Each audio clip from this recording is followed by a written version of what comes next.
Elevator maintenance folks. What is the weirdest thing you have found at the bottom of the elevator chamber?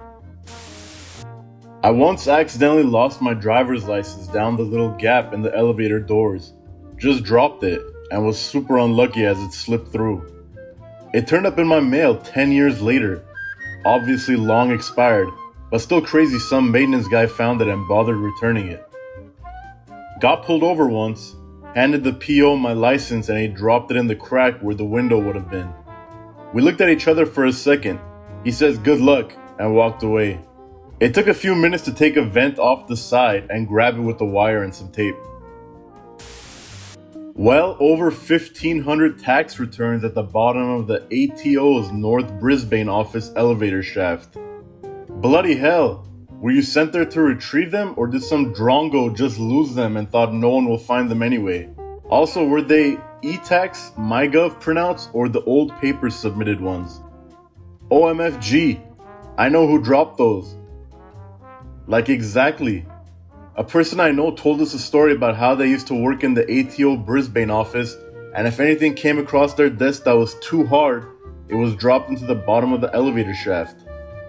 We were only talking about it the other night, having a giggle about what would happen if they were ever found. They giggled saying a load of files went missing in that shaft.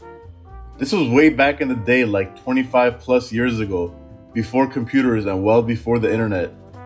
If something needed to be sent out, they would have to fill in a form by hand, and then that was typed up by another person on a typewriter and then sent out in a letter. So it was easy to make paperwork disappear. Worked at a hotel. Guests dropped their phone down the shaft. After a few failed retrieval efforts, we called the elevator guys. They went down, got the phone, and also found a carton of eggs. Rotten, but not cracked. I don't even understand how that could happen accidentally. Because it was no accident. I work in tech now, but while I was in college, I helped an HVAC guy, and he once had me put a carton of fresh eggs in the duct of a client's office that had stiffed him before. When I asked him why I was doing this, he said if this doesn't pay up, he's gonna have a new issue. But then the guy paid 2 days later and I was sent to retrieve the eggs. He called it his 99-cent insurance policy. Did home repair to help put myself through college.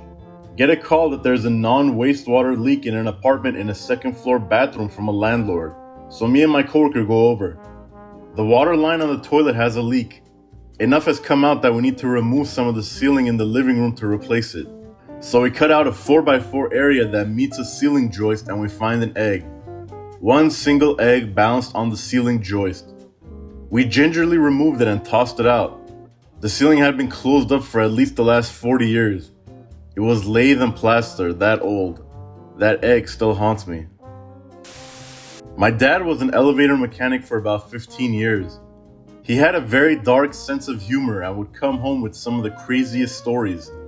For example, anytime he was in an elevator, he would shake it a little or tap on the displays or buttons and go, "Yup, total piece of crap. Inferior piece of crap." And I think he mostly did it to freak people out. One of my favorites, he got a call that someone was hearing weird noises from the elevator. He got inside, rolled the elevator up, and sure enough, he could hear it too. For half a second, he thought it was a baby crying and realized it was a cat. When he got to a certain floor, he could hear this sad meowing. It obviously wasn't in the elevator car, so he got into the shaft and found this little orange kitty. It had somehow, and I don't think he figured out or told us how, got into the elevator shaft and was sitting in a spot between the floors where it wouldn't get crushed by the elevator, but it couldn't get out. My dad saved it and gave it to the building manager to see if it belonged to anyone in the building. It was the one time he ever told us a story that involved him saving an animal instead of finding dead ones. Pest control tech here. Snakes had gotten into the pit and were climbing up and dropping down on people as they rode the elevator. Good times. Snakes on an Elevator, the sequel to the Samuel L. Jackson movie. My dad has a great story about this.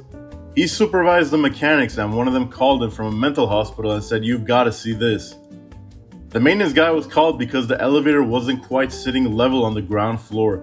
It was about half an inch too high and both patients and staff had been tripping on it. But all other floors were no problem. My dad arrived to find the maintenance guy cackling, looking into the bottom of the shaft. There were probably tens of thousands of magazines down there. They had to get a bunch of shovels, a small crew, and a rolling dumpster to clear it out. When it was all done, my dad decided to stay behind and pretend to read a newspaper while he sat in the lobby. After about half an hour, he sees an elderly patient holding a magazine, shuffling slowly toward the elevator. He stops in front of the doors, glances left, glances right, and quickly stoops down, slides the magazine into the gap, and shuffles away as fast as he can with a huge grin on his face. My dad cannot help but laugh hysterically. This guy had probably been sliding magazines in there multiple times per day, every day for decades. I should ask him whether he reported it or let the guy have his fun.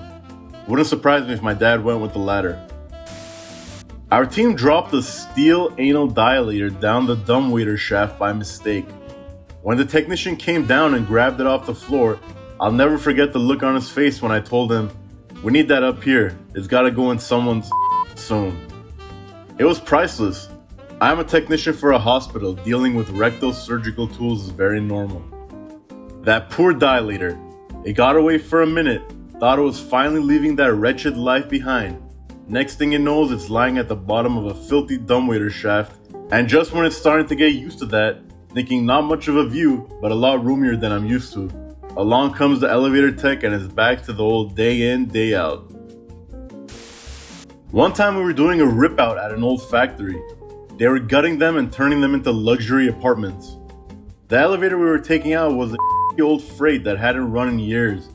When we finally ran it up, we went down to inspect the pit. It smelled like a dead body had chilled there for half a century. The bottom floor wasn't lit, so I shined my flashlight under the elevator and the whole floor started moving. Roaches. Nasty. Haven't really found anything fun though. I've cleaned out more pits than I can count too. I gave my mom a cheap ring I found a pair of underwear at a hotel, found a full packet at a courthouse of some lady's case transcribed. Oh, I was on a mod once and one of the hoistway doors had an advertisement sticker for a tennis restringing service, which was weird because it was somewhere only an elevator guy should be able to reach. I called the number, but it was out of service. I found some cool graffiti from the 40s. That's about it. I worked on escalators for a year and a half. There was a lot more in those pits. I was taking home bent up quarters every day. There was lots of shoe bits and I was always nervous of coming across used needles in certain units. Not a technician, but do work at a large hotel. A few years ago, one of our elevators stopped working. Turned out when they opened it up, they found a 3-foot pile of guest folios that were never delivered to the rooms. Later, when we looked on the camera, we found that it was a security guard that got tired of delivering them to the rooms and instead dropped them down the elevator shaft. He did this for months until he was caught. A couch. Not joking. It was a walk-in pit that a homeless person had retrofit into a small living room. Keys, trash, bugs if the building is exceptionally, mostly dirt and dust. Found a paint roller that the last guy left there once. It was stuck to the floor. Not a whole lot of weird stuff can make it between the sill and the landing. Work for a major transit hub. We have our own trade departments. I'm in elevating. Weirdest thing I found are as follows. Chucky doll head, 13 rubber duckies in one pit, drug needles almost daily, silicone gimp mask. Every day is an adventure. At a place where my wife used to work, a body. There was a crash from the elevator area. The boss went to see what it was, came back white as a sheet and said, "Do not go out there." 2 maintenance guys had been working on the elevator. One was in the bottom of the shaft, and the other one made one small error. But I'm guessing the single most unusual item ever found at the bottom of an elevator shaft was a Wright R2600 aircraft engine on July 28, 1945 in the Empire State Building. I used to work at an old 22-story building that had the first automated elevator system in our state. The idea was in order to control the flow of people in the lobby, you would push the button for your floor and the elevator would tell you which one to get on. The elevators would make sure the crowd spread out over the big lobby. Anyway, it was the first time I'd ever seen the auto open eyes used too. I worked on the executive floor where long-winded executives would often stop me as I was leaving. I got used to passing my hand through the doors to break the eye and hold the doors open. You guessed it, my left hand didn't trip the eye. The doors closed on my hand, which was prevented from closing completely because of my heavy engagement and wedding rings. Crushed the whole mess and lost a 2-carat diamond 22 stories below. My hand was only bruised, thank goodness for a safety shutoff. I like to think that someday someone will find the tiny treasure. I worked as a phlebotomist in a hospital and had just drawn an elderly male patient. As I pushed my little cart into the elevator to go back down to the lab, his blood vials rolled off and both went right down the gap into the shaft. I felt so bad and went immediately back to tell him I had to redraw him. He was thrilled, said he was excited his blood would be down the shaft for eternity. Such a funny guy. My dad has been an elevator repairman for almost 30 years now. His best find today was a $12,000 yellow diamond engagement ring. Tried for a while to find the owner, but eventually he got to keep it. In college, I pulled out my lanyard on which my Motorola Razr was sitting. My phone flew up in the air and dropped in the gap between the elevator and the floor. It dropped 4 floors. Maintenance was able to climb down there.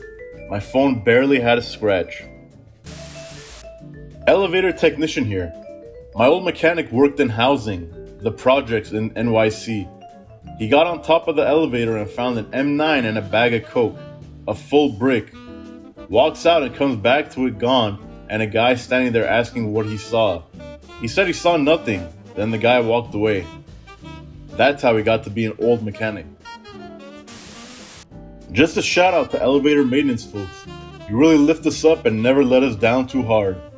But seriously, I was on the 10th floor in a hotel trying to get my room key out of my pocket, and my AirPods went bouncing and fell right down the crack, gone.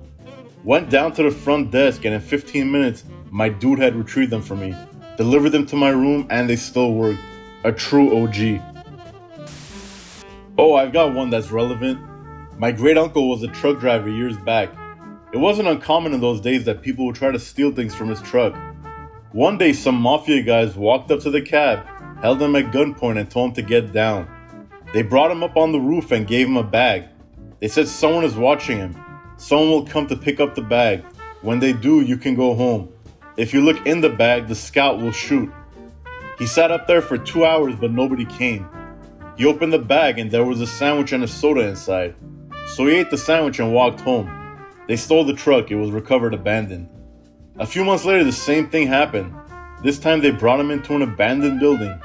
When they got there, he said he didn't care about the truck, but trying to make light of things, asked if they had another sandwich. Then they threw him down an elevator shaft in the abandoned building. He broke both legs. Fortunately, not long afterwards, a cop was passing by and heard him screaming. He quit driving trucks after that. Thanks for watching. Please subscribe, like, and turn on the notification bell for more videos.